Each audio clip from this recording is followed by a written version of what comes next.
I'm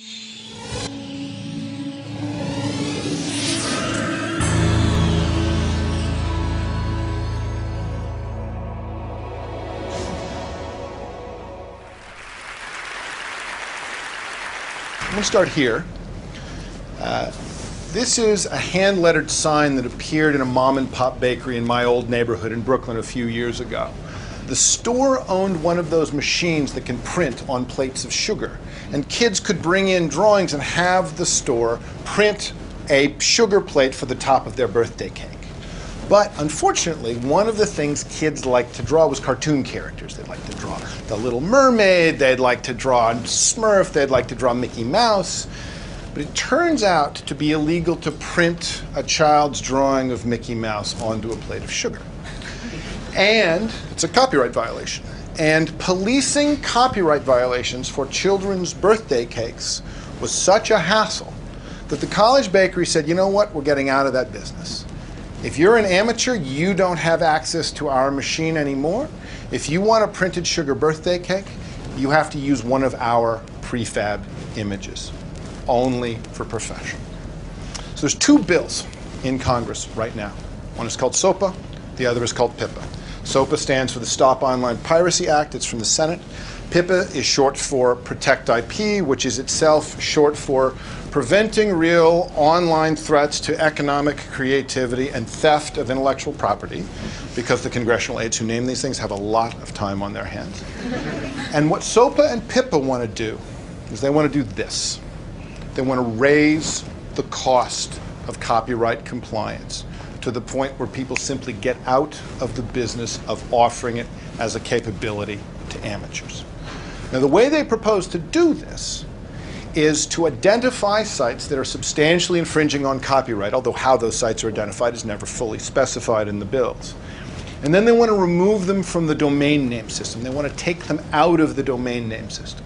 Now, the domain name system is the thing that turns human-readable names like Google.com into the kinds of addresses machines expect, 74.125.226.212. Now, the problem with this model of censorship, of identifying a site and then trying to remove it from the domain name system, is that it won't work. And you'd think that would be a pretty big problem for a law, but Congress seems not to have let that bother them too much. Now, the reason it won't work is that you can still type 74.125.226.212 into the browser, or you can make it a clickable link, and you'll still go to Google. So the policing layer around the problem becomes the real threat of the act. Now, to understand how Congress came to write a bill that won't accomplish its stated goals but will produce a lot of pernicious side effects, you have to understand a little bit about the backstory. And the backstory is this. SOPA and PIPA, as legislation, were drafted largely by media companies that were founded in the 20th century. The 20th century was a great time to be a media company because the thing you really had on your side was scarcity. If you were making a TV show, it didn't have to be better than all other TV shows ever made. It only had to be better than the two other shows that were on at the same time, which is a very low threshold of competitive difficulty, which meant that if you fielded average content, you got a third of the US public for free. Tens of millions of users for simply doing something that wasn't too terrible. This is like having a license to print money and a barrel of free ink. But technology moved on, as technology is wont to do, and slowly, at the end of the 20th century, that scarcity started to get eroded. And I don't mean by digital technology, I mean by analog technology. Cassette tapes, video cassette recorders, even the humble Xerox machine created new opportunities for us to behave in ways that astonished the media business. Because it turned out we're not really couch potatoes. We don't really like to only consume. We do like to consume, but every time one of these new tools came along, it turned out we also like to produce and we like to share. And this freaked the media businesses out. It freaked them out every time. Jack Valenti, who was the head lobbyist for the Motion Picture Association of America, once licensed the ferocious video cassette recorder to Jack the Ripper and poor, helpless Hollywood to a woman at home alone. That was the level of rhetoric. And so the media industries begged, insisted, demanded that Congress do something. And Congress did something. By the early 90s, Congress passed the law that changed everything. And that law was called the Audio Home Recording Act of 1992. What the Audio Home Recording Act of 1992 said was, look at, if people are taping stuff off the radio and then making mixtapes for their friends, that is not a crime. That's okay. Taping and remixing and sharing with your friends is okay. If you make lots and lots of high quality copies and you sell them, that's not okay. But this taping business, fine, let it go. And they thought that they'd clarified the issue because they'd set out a clear distinction between legal and illegal copying. But that wasn't what the media businesses wanted. They had wanted Congress to outlaw copying, full stop. So when the Audio Home Recording Act of 1992 was passed, the media businesses gave up on the idea of legal versus illegal distinctions for copying because it was clear that if Congress was acting in their framework, they might actually increase the rights of citizens to participate in our own media environment. So they went for Plan B. It took them a while to formulate Plan B, but Plan B appeared in its first full-blown form in 1998, something called the Digital Millennium Copyright Act. It was a complicated piece of legislation, a lot of moving parts. But the main thrust of the DMCA was that it was legal to sell you uncopyable digital material, except that there's no such thing as uncopyable digital material. It would be, as Ed Felton once famously said, like handing out water that wasn't wet. Bits are copyable. That's what computers do. That is a side effect of their ordinary operation.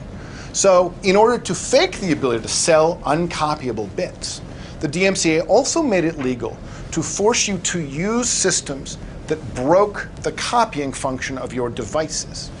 Every DVD player and game player and television and computer you brought home, no matter what you thought you were getting when you bought it, could be broken by the content industries if they wanted to set that as a condition of selling you the content, and to make sure that you didn't realize or didn't enact their capabilities as general purpose computing devices. They also made it illegal for you to try to reset the copyability of that content. The DMCA marks the moment when the media industries gave up on the legal system of distinguishing between legal and illegal copying and simply tried to prevent copying through technical means. Now, the DMCA had and is continuing to have a lot of complicated effects, but in this one domain, limiting sharing, it has mostly not worked. And the main reason it hasn't worked is the internet has turned out to be far more popular and far more powerful than anyone imagined. Right? The mixtape, the fanzine, that was nothing compared to what we're seeing now with the internet. We are in a world where most American citizens over the age of 12 share things with each other online. We share written things, we share images, we share audio, we share video. Some of the stuff we share is stuff we've made. Some of the stuff we share is stuff we've found. Some of the stuff we share is stuff we've made out of what we've found. And all of it horrifies those industries. So PIPA and SOPA are round two. But where the DMCA was surgical, we want to go down into your computer, we want to go down into your television set, down into your game machine, and prevent it from doing what they said it would do at the store. PIPA and SOPA are nuclear. They're saying we want to go anywhere in the world and censor content. Now, the mechanism, as I said, for doing this is you need to take out anybody pointing to those IP addresses. You need to take them out of search engines. You need to take them out of online directories. You need to take them out of user lists.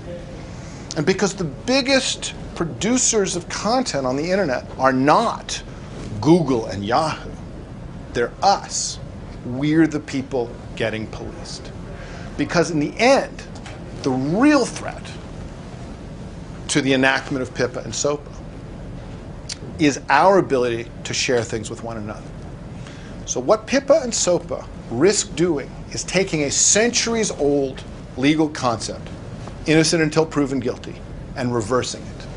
Guilty until proven innocent. You can't share until you show us that you're not sharing something we don't like. Suddenly, The burden of proof for legal versus illegal falls affirmatively on us and on the services that might be offering us any new capabilities. And if it costs even a dime to police a user, that will crush a service with 100 million users. So this is the internet they have in mind. Imagine this sign everywhere. Except imagine it doesn't say College Bakery. Imagine it says YouTube and Facebook and Twitter. Imagine it says TED, because the comments can't be policed at any acceptable cost. The real effects of SOPA and PIPA are going to be different than the proposed effects.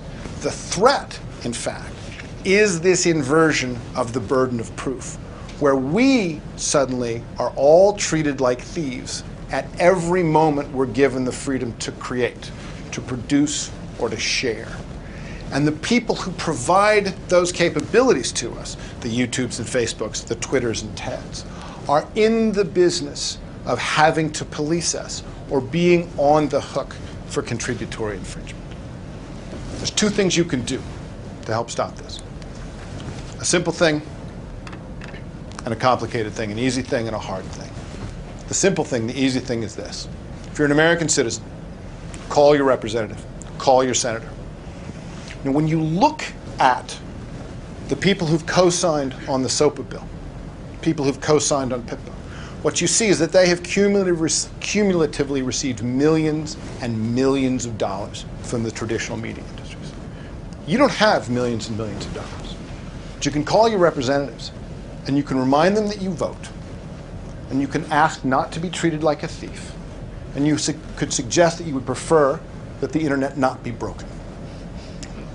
And if you're not an American citizen, you can contact American citizens that you know and encourage them to do the same. Because this seems like a national issue, but it is not.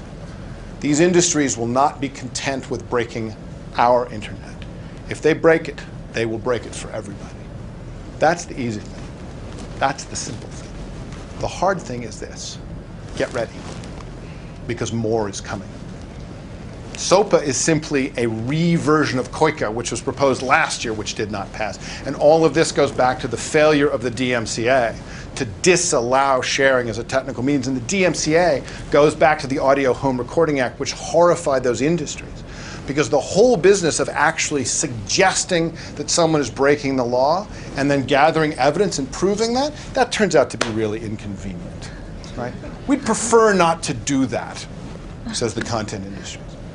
And what they want is not to have to do that. They don't want legal distinctions between legal and illegal sharing. They just want the sharing to go away.